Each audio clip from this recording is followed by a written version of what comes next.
Shalom Bapak Ibu yang dikasih oleh Tuhan. Kita bertemu lagi dalam Pera Online GUPDI Jemaat Pasar Legi, Surakarta. Sebelum kita merenungkan kebenaran firman Tuhan, mari kita berdoa terlebih dahulu. Tuhan Allah Bapa kami yang kami kenal, di dalam nama Tuhan Yesus Kristus, kami bersyukur Tuhan untuk penyertaan kebaikan Tuhan di dalam kehidupan kami. Dan sebentar lagi kami akan merenungkan kebenaran firman-Mu. Kiranya Engkau sendiri yang memberkati kami semuanya, baik yang menyampaikan maupun yang mendengar, supaya kebenaran firman Tuhan yang disampaikan tidak menjadi sia-sia, namun dari dalamnya kami dapat belajar, dari dalamnya kami dapat bersama-sama lebih mengenal Engkau, lebih dekat kepada Engkau, dan kami dapat memperoleh berkat yang terkandung di dalam firman Tuhan. Terima kasih Tuhan, di dalam nama Tuhan Yesus Kristus kami sudah berdoa. Amin. Bapak Ibu yang dikasih oleh Tuhan, tema kita hari ini adalah hati-hati dengan kebencian. Teksnya terambil dari Matius 6 ayat 14 sampai 15. Karena jikalau kamu mengampuni kesalahan orang, Bapamu yang di surga akan mengampuni kamu juga. Tetapi jikalau kamu tidak mengampuni orang, Bapamu juga tidak akan mengampuni kesalahanmu. Nah, Bapak Ibu, akhir-akhir ini kita sering mendengar istilah ujaran kebencian atau hate speech, baik di sosial media maupun di media-media yang lain. Kita pernah mendengar ada seseorang yang ditangkap atau dipenjarakan karena kasus ujaran kebencian ini. Nah, ternyata kasus ujaran kebencian ini sudah seringkali terjadi. Di tahun 2018 saja terdapat 255 kasus mengenai ujaran kebencian, ya, baik yang dilakukan secara verbal maupun di media sosial. Dan ujaran kebencian ini ruang lingkupnya sangat luas sekali, ya, mulai dari memfitnah, membuli, menghina, merendahkan, baik itu orang lain, organisasi lain, atau agama yang lain, baik lisan maupun tertulis. Nah, apabila tidak dikendalikan, maka kebencian itu seperti api yang besar dan liar. Dia bisa membakar dan menghanguskan diri kita sendiri maupun orang lain di sekitar kita. Apalagi karena teknologi zaman sekarang yang sudah maju, kita bisa juga membakar dan menghanguskan orang yang lebih banyak lagi karena adanya koneksi internet. Lalu bagaimana kita bisa mengatasinya? Bagaimana kita bisa mengendalikan kebencian dan melepaskan pengampunan? Yang pertama, apakah kebencian itu? Dr. John C. Hagee, seorang pendeta dari Cornerstone Church, San Antonio, Texas, berpendapat dalam bukunya The Seven Secrets bahwa kebencian adalah suatu penjara emosional yang dibangun batu demi batu, luka demi luka, dan air mata demi air mata. Kebencian adalah ketidakmampuan untuk menyesuaikan diri secara emosional dengan keadaan yang tidak menyenangkan, perkataan yang penuh kebencian, atau suatu tindakan pengkhianatan yang tidak terduga. Dan memang benar, kebencian memang seperti penjara yang membelenggu jiwa kita. Sekali kita terjebak di dalamnya, maka kita akan sulit untuk keluar dari jerat kebencian itu. Dan hasil akhir dari kebencian itu adalah kehancuran bagi diri kita sendiri sebenarnya.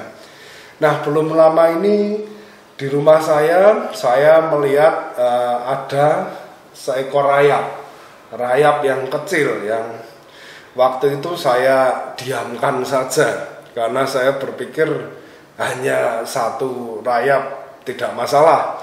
Namun apa yang terjadi, dalam waktu singkat rayap tersebut berkembang biak begitu banyak, dan akhirnya dia menghancurkan lemari kabinet dari kayu yang ukuran lemari itu tentu sekian ratus kali lipat lebih besar dari ukuran rayap itu. Nah, kebencian juga seperti rayap. Jika kita tidak waspada, kita meremehkan dampaknya, maka kebencian itu akan semakin tumbuh, berkembang biak di dalam diri kita, semakin hari semakin besar, dan pada akhirnya efeknya akan sangat luar biasa dalam kehidupan kita. Seberapa besar dampaknya? Para psikolog percaya bahwa kebencian memiliki dampak yang berakibat panjang dan mengerikan. Menurut studi dari University College London tahun 2008, mereka meneliti otak manusia dan mereka menemukan bahwa ketika subjek penelitian, ya manusia yang sedang diteliti itu, ditunjukkan foto-foto orang yang mereka benci, maka melalui alat MRI mereka melihat ada aktivitas yang intens di putamen dan insular cortex. Nah, yang menarik dari penelitian ini adalah perasaan cinta muncul dari lokasi yang sama. Artinya, apabila subjek penelitian tersebut ditunjukkan foto-foto orang yang mereka cintai, maka aktivitas intens yang sama akan terjadi di area otak yang sama. Dan bagian otak tersebut memiliki keunikan yang lain. Keunikannya adalah apabila area tersebut terjadi aktivitas yang intens, maka di bagian frontal cortex, kemampuan subjek atau kemampuan orang ini untuk menilai sesuatu atau berpikir secara kritis menjadi lebih tidak aktif. Ya, oleh karena itu banyak orang yang bilang ketika orang jatuh cinta dia dibutakan olehnya. Cinta itu buta, ya. Love is blind. Ya memang benar, karena itu ada penelitiannya. Cinta bisa membutakan kemampuan kita untuk berpikir rasional dan kemampuan kita untuk menilai suatu kondisi dengan baik.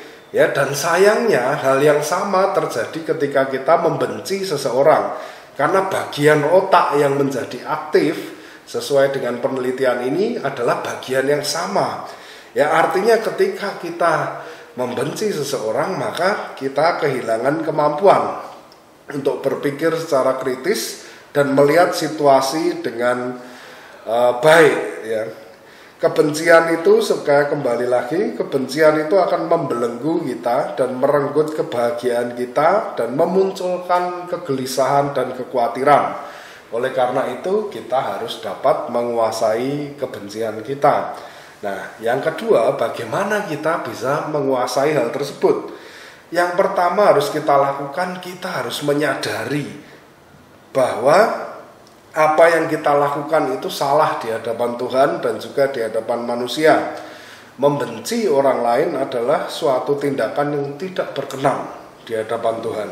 Langkah selanjutnya setelah kita menyadari, setelah kita mengakui bahwa apa yang kita lakukan itu tidak benar, maka kita harus melepaskan pengampunan. Ini yang seringkali agak sulit. Ya, namun Alkitab dengan jelas berkata di ayat yang ke-15 tadi, jika kita tidak mengampuni orang, maka Bapa di surga juga tidak akan mengampuni kita. Ya, walaupun pada prakteknya tidak mudah, namun marilah kita mencoba untuk mengampuni orang lain. Jangan banyak alasan, jangan banyak mencari pembenaran-pembenaran terhadap apa yang sudah kita lakukan. Marilah kita belajar untuk tidak menyimpan kebencian, namun melepaskan pengampunan.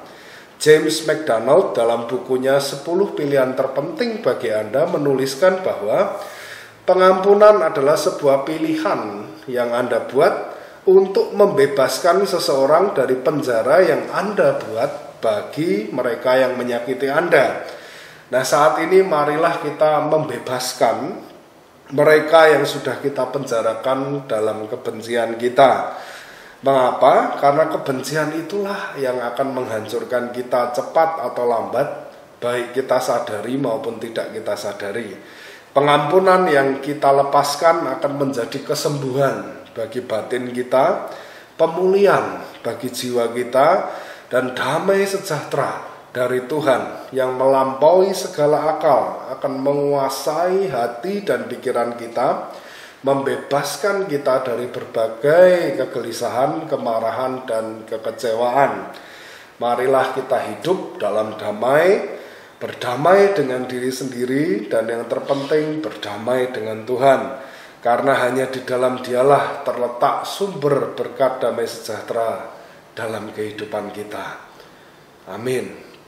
Mari kita sekali lagi berdoa. Ya Tuhan, hamba-Mu telah selesai menyampaikan kebenaran firman-Mu. Kiranya benih-benih firman yang ditaburkan dapat bertumbuh dalam kehidupan kami, dan sekiranya kami masih menyimpan dendam, sekiranya kami masih menyimpan kebencian, ajarlah kami ya Tuhan, untuk kami dapat melepaskan pengampunan. Walaupun itu tidak mudah, walaupun sulit rasanya untuk memaafkan orang yang menyakiti kami, orang yang membuat kami menderita, namun kami tahu bahwa Tuhan berkenan kepada orang yang mau mengampuni orang lain. Oleh karena itu Tuhan, kami mau taat kepada firman-Mu, kami mau berusaha, kami akan belajar untuk mengampuni orang-orang yang bersalah kepada kami, dan kami tidak akan menyimpan kebencian itu. Terima kasih Tuhan, di dalam nama Yesus kami sudah berdoa. Amin.